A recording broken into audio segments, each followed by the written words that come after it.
अपने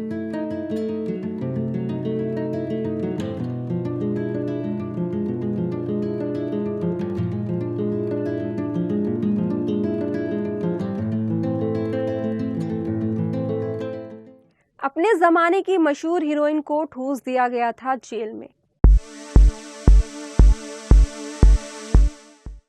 8 महीने तक तड़पाया गया, फिर जेल से छूटने के 5 दिन बाद मौत। तंग कोठरी, पेशाब घर के नाम पर छेद और वो चीखें जो वाजपेयी जी ने सुनी थी। प्रताड़ना ऐसी कि रूह कांप जाए। नमस्कार, मैं हूं स्नेहा और आप देख रहे हैं द न्यूज़ 15। ये किस्सा है उस समय का जब इलाहाबाद हाई कोर्ट ने 12 जून 1975 को तत्कालीन प्रधानमंत्री इंदिरा गांधी को कानून की औकात दिखाई थी। 24 जून 1975 को सुप्रीम कोर्ट ने भी ऐसा ही किया, लेकिन 25 जून को इंदिरा गांधी ने संविधान की आड़ लेकर कानून और कोर्ट के साथ साथ देश की जनता से भी खिलवाड़ किया, जिसे हम आपातकाल यानी कि इमरजेंसी के नाम से जानते हैं। बात करें 1975 की, तो जयप्रकाश नारायण की अगुवाई में दिल्ली रामलीला मैदान पर हुई रैली से इंदिरा गांधी इतना घबरा गई कि उन्होंने इमरजेंसी लगवा दिया था। 25 जून 1975 की सुबह ऑल इंडिया रेडियो पर इंदिरा गांधी की आवाज में जो संदेश प्रसारित हुआ, उसे पूरे देश ने सुना। इस संदेश में इंदिरा गांधी ने कहा, भाइयों और बहनों, राष्ट्रपति जी ने आपातकाल की घोषणा की है, लेकिन इससे सामान्य लोगों को डरने की जरूरत नहीं है। आपातकाल के नाम पर लोकतंत्र को किस कदर कुचला गया, किस तरह प्रेस की आवाज को खामोश कर दिया गया, इससे हम सब परिचित हैं। इस दौर में विरोधियों को प्रताड़ित करने की भी एक से एक खौफनाक घटनाएं सामने आई। इनमें से ही एक कहानी है स्नेहलता रेड्डी की। अगर बात की जाए 1975 की, तो एक ऐसी अभिनेत्री जिसका आपातकाल के दौरान कोई भी कसूर नहीं था, लेकिन उन्हें महंगा पड़ा कांग्रेस की नजर में चढ़ने वाले राजनेता से दोस्ती करना।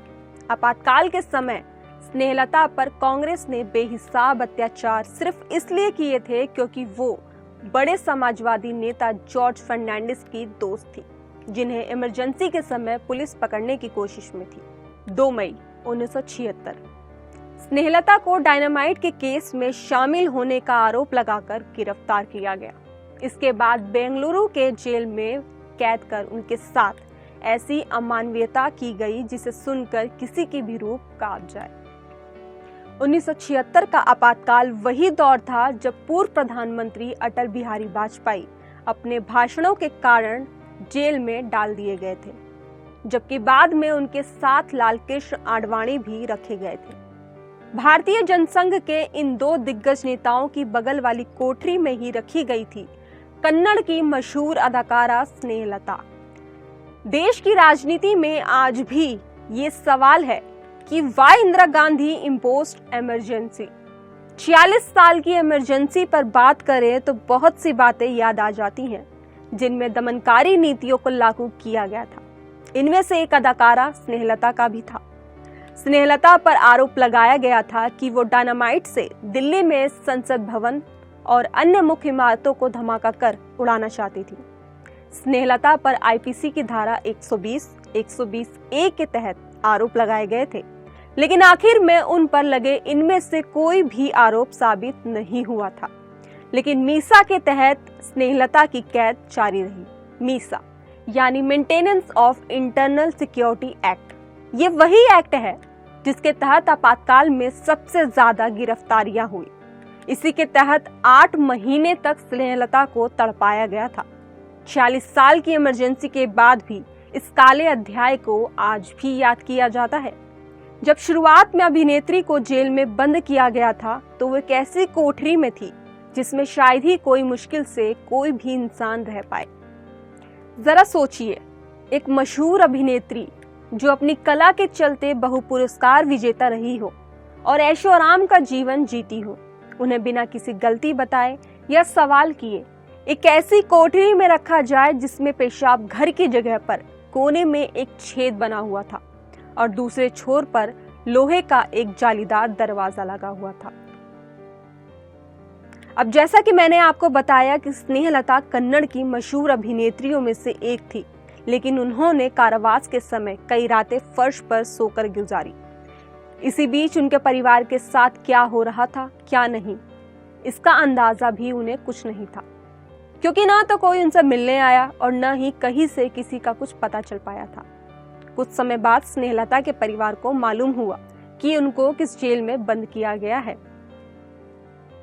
तो वहीं पूरे 8 महीने तक एक फेक केस में स्नेहलता को असीम प्रताड़नाएं दी जाती रही। जेल में उनके बगल की कोठरी में बंद किए गए अटल बिहारी वाजपेयी और लाल कृष्ण आडवाणी ने बाद में बताया था कि कारावास के समय उन्हें किसी महिला के चीखने की आवाज सुनाई देती थी। बाद में पता चला कि वो कन्नड़ अभिनेत्री स्नेहलता थी। जेल में लिखी हुई एक छोटी सी डायरी में स्नेहलता ने लिखा, जैसे ही एक महिला अंदर आती है उसे बाकी सभी के सामने नग्न कर दिया जाता है। जब किसी व्यक्ति को सजा सुनाई जाती है तो उसे पर्याप्त सजा दी जाती है। क्या मानव शरीर को भी अपमानित किया जाना चाहिए? इन सभी तरीकों के लिए कौन जिम्मेदार है? इंसान के जीवन का क्या मकसद है? क्या हमारा मकसद जीवन मूल्य को और बेहतर बनाना नहीं है? इंसान का उद्देश्य चाहे कुछ भी हो, उसे मानवता को आगे बढ़ाने के लिए प्रयास करने चाहिए। आपको बता दें कि स्नेहलता अस्थमा की मरीज थी, लेकिन इन सब के बावजूद भी उन्हें घोर यातनाएं मिलती थी और जेल में उन्हें निरंतर उपचार भी नहीं दिया गया। ये बातें खुद स्नेहलता ने मानवाधिकार कार्यकर्ताओं के समक्ष रखी थी। जेल में मिलने वाली क्रूर यातनाओं ने और उस वास्तविकता ने स्नेहलता को बहुत कमजोर कर दिया था और उनकी हालत भी गंभीर हो गई थी। इन सब के बाद 15 जनवरी 1977 को उन्हें पैरोल पर रिहा कर दिया गया था और फिर रिहाई के 5 दिन बाद 20 जनवरी को हार्ट अटैक के कारण उनकी मृत्यु हो गई थी। इमरजेंसी को लेकर समाजवादियों के साथ बीजेपी भी कांग्रेस को घेरते रहे हैं। बाकी आपको ये हमारी खबर कैसी लगी हमें कमेंट करके जरूर बताइए। साथ ही अगर आप हमारे इस चैनल पर नए हैं तो इस चैनल को सब्सक्राइब कर वीडियो को लाइक एंड शेयर करना न भूलें।